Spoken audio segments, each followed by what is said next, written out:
Afternoon. Welcome to the April 2nd, 2019 Glendale Housing Authority meeting being called to order at 3:11 p.m.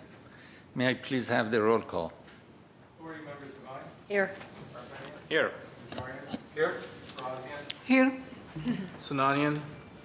Chair Agajanian. Present. May I please have your report? Agenda for the April 2nd, 2019 regular meeting of the Glendale Housing Authority was posted on Friday, March 29th, 2019 on the bulletin board outside City Hall.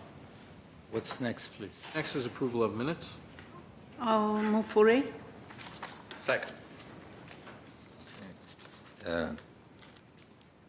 Hearing no objection, the minutes stands approved as submitted. What is next, please? Next is oral communications, and there were no cards submitted for this portion.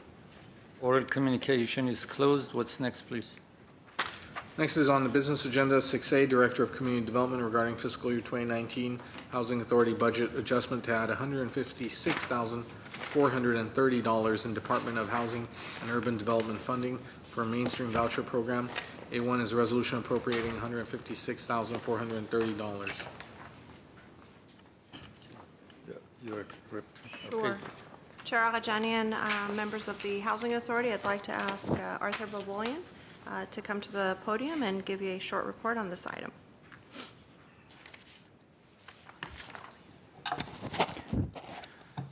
Thank you, Mrs. Beers. Good afternoon, Chairman Agajanian and members of the Housing Authority. My name is Arthur Bobolian, and I'm with the Housing Division. We are here to ask you for your approval to amend our current budget to add additional funding that we received from Department of Housing and Urban Development to implement a brand new program called Mainstream Vouchers.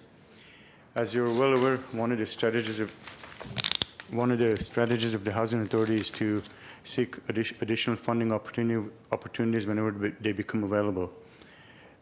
Last year, HUD released a NOFA, short for Notice of Funding Availability, to implement a brand new program intended to assist adults with developmental disabilities. The housing staff, under the direction of Mr. Zovak, responded to the NOFA and submitted an application because we believed it would be beneficial to the community. In order to enhance our application's chance of success, we partnered with two local social service agencies, Modern Support Services and Frank D. Lanterman Regional Center. These agencies are the preeminent organization in dealing with the target population that this program is intended to assist. And they have the required expertise and the experience in dealing with this population. They will also be serving as a clearinghouse for these applicants. And the good news is in December last year, we were notified by HUD that our application was approved, and we were granted $156,430 to implement this new program for 14 mainstream vouchers. The mainstream vouchers are special purpose vouchers, what they're known as, and the funding is targeted funding, meaning that and this is key, they can only be used to assist non-elderly individuals with developmental disabilities. NEDs or NEDs, they're also known as. And individuals have to be between the ages of 18 to 62. Now, HUD applies a very strict definition to developmental disabilities. Examples are autism, cerebral palsy, Down syndrome, epilepsy, and mental retardation. HUD also requires us to apply the same rules that we same guidelines that we use to operate the housing choice voucher to mainstream vouchers. They also expect us to use our current waiting list that we have to pull the applicants from. In other words, we cannot start or use a separate waiting list. And we cannot issue these vouchers to our current participants in order to free up the vouchers. It has to be to the applicants from our waiting list, to new applicants. So in analyzing our current waiting list, we have identified 371 applicants that may be eligible for this program. We have already sent them notification along with the forms, Once we get them back, we'll sort them out, and based on what they responded, we'll go ahead and update the waiting list. And based on their responses, those who have responded affirmatively, we will send them to those agencies for final verification of their medical eligibility. And then once we get a confirmation back from those agencies, we would then proceed with issuing them a voucher.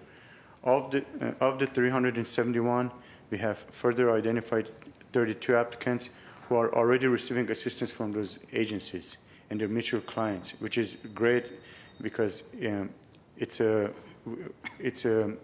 are cautiously optimistic that we will be able to use these vouchers. So our collaboration with these agencies is invaluable, not just to the Housing Authority, but to the applicants, because they will receive support throughout the process. That's in conclusion. We want to ask you again to approve our budget amendment so that we can go ahead and move forward with implementation and the administration of this program. We have housing staff here if you have any additional questions. We also have representatives from those aforementioned agencies if you have any additional questions. And thank you for your time. Mr. Chair. Yes. Question. Councilmember Garapetya. Yes, thank you. So can you tell me how does this program work? This is for 12 months? This Yes. $154,000 is for 12 months between 14 applicants? Authority Member Garpetian, that's correct. It's a one-year term. We have 14 months to implement this program, So they each get about $11,000? approximately. So That's correct. almost $1,000 a month for 12 months. And what happens next year? If you get another grant, we continue. If not, That's correct. We would go back to HUD and ask for more funding, and we expect them to approve it because typically that's what they've done. If we're successful in implementation of the program, and then annually we have to go back for more funding. That's correct. so if you get the same amount of funding next year, are you going to continue with the same applicants, or you go through another application process? I'm not sure on that. I know they have already announced that there will be another NOFA released end of this year. And historically, what they have done is that they have approved funding for programs that have been successful. I don't want to predict what HUD will do, but historically, that's what they have done. Okay. Thank you. Thank you, Mr. Chair. Councilmember Devine. Thank you, Mr. Zovac and staff for applying for these funds.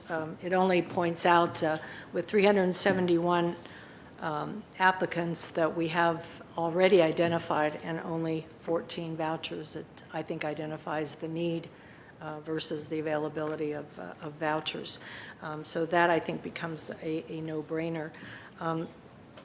I would definitely, did you say that there were 31 that were already receiving these vouchers, or 32? No, 32 applicants are already receiving assistance from those aforementioned agencies, Modern I Support see. Services. So, which means that they're mutual clients. So is that part of our 371 then? That's correct. Oh, okay, that's good. So that lowers the number of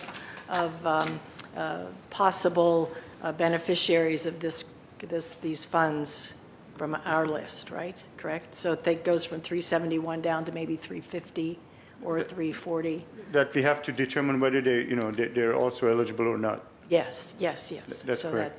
Yeah, okay. But the good Gives news them a is- better chance. Yes, that's correct. Yeah. Okay, and we will take them, you say we will take them from the wait list, because I think that's what it should be. I mean, these people. We have to. We're mandated must. by HUD that we have to use our current waiting list to pull the applicants. We cannot start a separate one. Right, I think it's terrific. I Thank think, you. 14 is way better than 0. So thank you. Thank you. Thank you. Councilmember Najarian. Thank you. Thank you, Arthur and Peter and everyone that helped you out. You did what several waves of council members could not do when we charged at Washington to get more vouchers. You found a way to do it. You were alert. I know Modern Support Services was involved. I know Jack monitors every meeting, as well as the Lanterman Agency. It's great. I mean, 14 extra units extra vouchers is just fantastic. These are the people that need help the most, I would say. I mean, I could, go out there. These are not your typically disabled people. These aren't people who are getting SSI because they've got a heart condition or because they've got arthritis. These are severely developmentally disabled, as you went through the list. Those with autism was an example, but these are issues that manifest before they turn age 22, that affects 3 or more of their major life activity areas. So I don't want anyone watching this show to think, oh, well, grandpa's on disability, he can qualify for this. This truly helps those most in need, and I really want to applaud you, Peter, the whole staff, our private organizations, for being alert, making this application, and bringing some relief to those that need it the most. So I'm very happy to hear this report. Thank you. Thank you, Authority Member Najarian. Councilmember Mayor Sinania. I too want to congratulate our housing department, Arthur, Peter, great job. Yeah, these are the individuals who are in most need of help, and we're providing that help with the help of the HUD. So well done. I'm sure the implementation of this program is also going to be stellar, as every other housing program in the city of Glendale. Thank you. Thank you, Mayor Sinanian. Thank you, sir.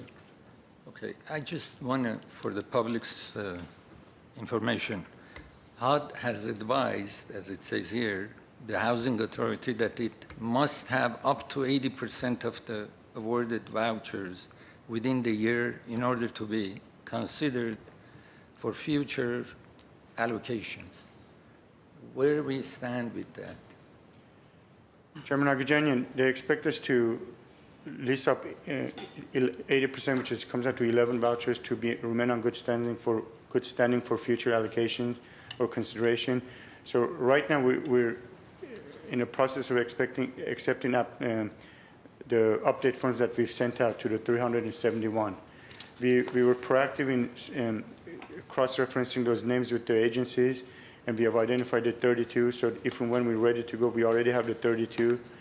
And it looks like right now, again, I'm cautiously optimistic. I don't want to, make any promises. So that we'll be able to list up 14. But it's premature right now to respond to that. Perhaps we can come back, for an update later on, in the future. Okay, thank you. Thank you, Chairman Agajanian. So, I have a question. yes, please. I have a question. So I'm happy for this just success. Thank you so much, the housing department. But it's still early to talk about. But I'm thinking, all of us know that we have a lot of kids 5 and over having the same problem, autism and other mental disabilities. Is it possible that later on the HUD will consider about having another program for the 5 and over, because it's 22 to 65, right? For people of that age group. But I'm talking about the 5 and over,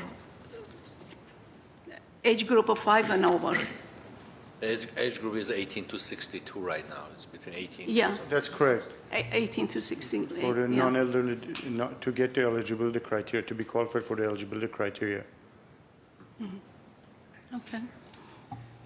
I think what you're asking is there a program for families Yes. that have children 5 and older that may yeah. have these similar intellectual disabilities? That's something that we'll have to look at.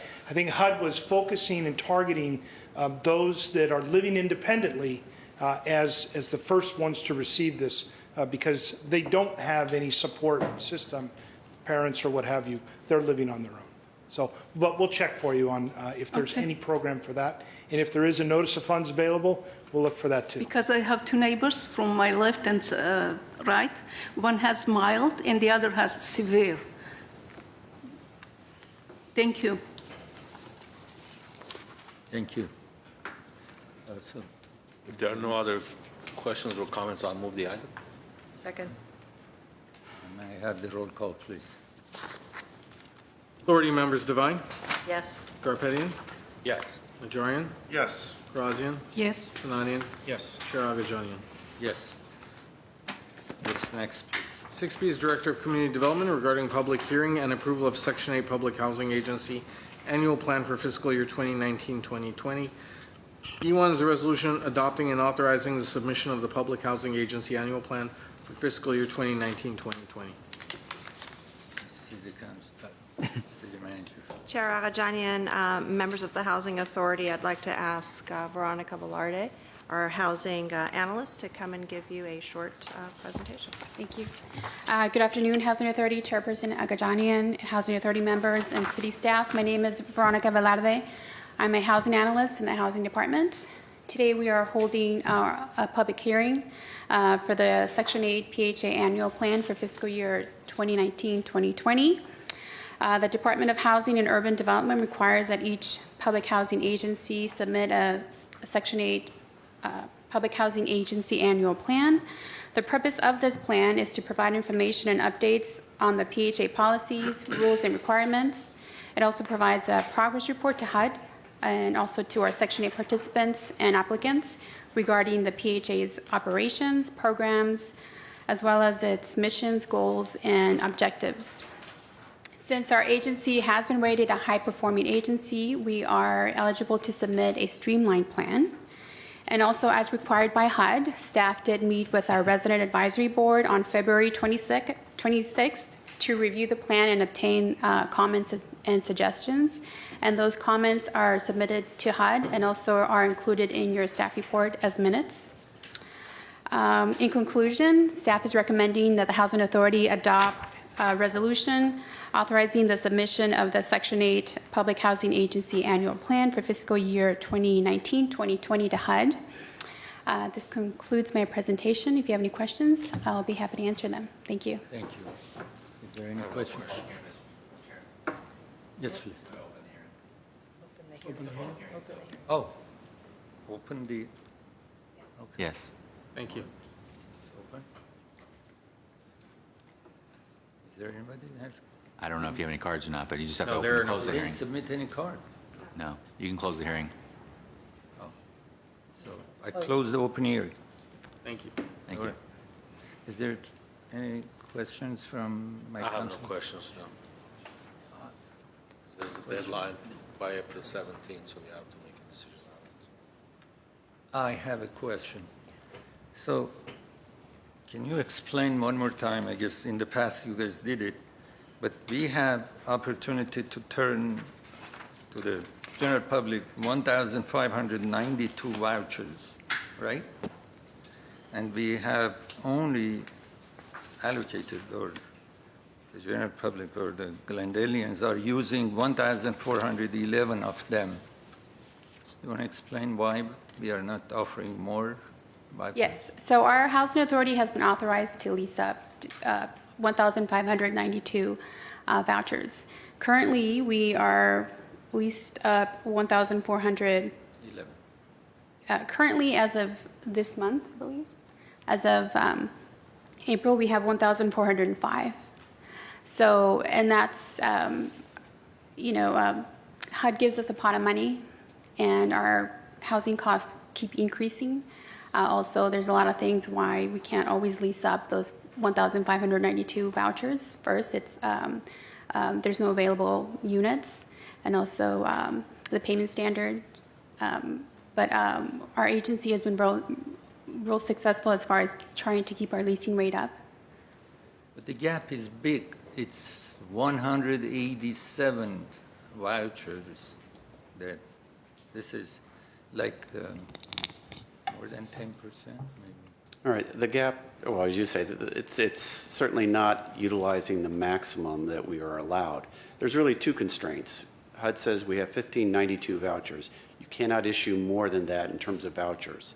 But you also cannot spend more than what budget they give us in terms of funding. Sometimes that budget does not translate into 1592 vouchers. There are so many other factors that come into play. Every time there's a rent increase, that's one less portion of a person you can help on the other end. So there are other factors in determining how many vouchers we can be at. Some of the other factors are staffing. which we are in short staffing needs right now. We have been pulling people off the waiting list. We have been qualifying people. We have been disqualifying people from the waiting list. Those that are qualified are issued vouchers. They go out to find a unit. Some people find units, some people don't find units. Sometimes people in our program pass away. They leave the program. They move away. Those units we cannot lease up fast enough to keep up with the rate of people dropping off. And at the same time, as you're aware, in the past few years, at some point during the year, HUD has come in and said, freeze everything, stop, don't issue new vouchers. We're afraid that there's not enough money. So there's a number of factors as to why we're never at 1592 every single month. We're always going to have some level of discrepancy between our maximum number of vouchers, and there are various reasons for it. What was bothering me was that's like 13% difference. It's not like 5% or it's a big gap. It bothers staff too, and when we can, we pull people off the waiting list. We try what we can do to have those numbers increased. But pulling somebody off the waiting list, it'll take time to qualify them, to then send them out, and it takes them time to go out and lease a unit. So what do we do if they can't find a unit? Well, annually we look at our payment standards and we adjust. We adjust them up, helps them find a unit, but also it reduces our budget. So we may not be able to help 1592 because we took this action to help these people with vouchers, but no units to lease up. So it's a very delicate balance, and we try where we can to help people off the waiting list when we can, and then there are other times where we can only move so fast. Thank you. Is there a motion to approve this? I'll move the item, yes. Second. Roll call, please.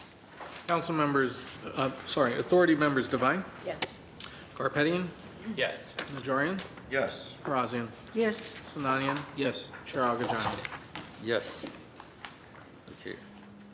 Are there any authority member or staff comments?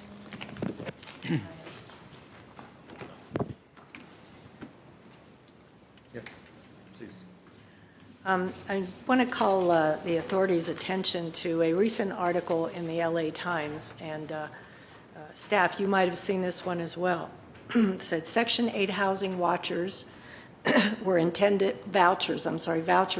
were intended to save people from homelessness, but landlords, knowing they can charge more for rent, might not accept them. And they cite stories in the article, and one of them is about a woman, 86 years old, living in Anaheim, who could not find an apartment for which she could use her voucher. So she had to move to Desert Hot Springs in order to find housing. That being said, a few years ago, we had an event where we thanked the landlords here in Glendale, who are our Section 8 landlords. And it was a very successful event, and I know that they really appreciated it. And I think all of us want to thank these landlords who are taking these vouchers in our city, who are helping our residents who really can't afford the rents that they're looking at and that are on the Section 8 program. So what I'd like to ask is, or propose, is perhaps we could do another event like that to thank landlords who are in the Section 8 program, and perhaps try to, because you're talking about a lack of housing, sometimes they can't find an apartment, that maybe we can motivate landlords to come into the program and to help out, because I know we have a lot of really generous landlords out there that are willing to do this, and I think we need to thank them again.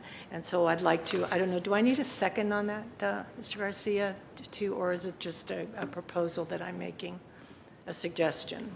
Ms. Beers? It'd be nice if we have some concurrence from housing members, but it's something that we can most definitely look into. Yeah, I support it. Yeah, we did that before. It was a great event. Yes, it Good was. idea. Okay, thank you, thank you. Okay. May I have a motion, I guess, to adjourn? So moved. Second. Right. Do I have second? Thank you. Second. Okay, thank you. So we stand adjourned at 3:36 PM.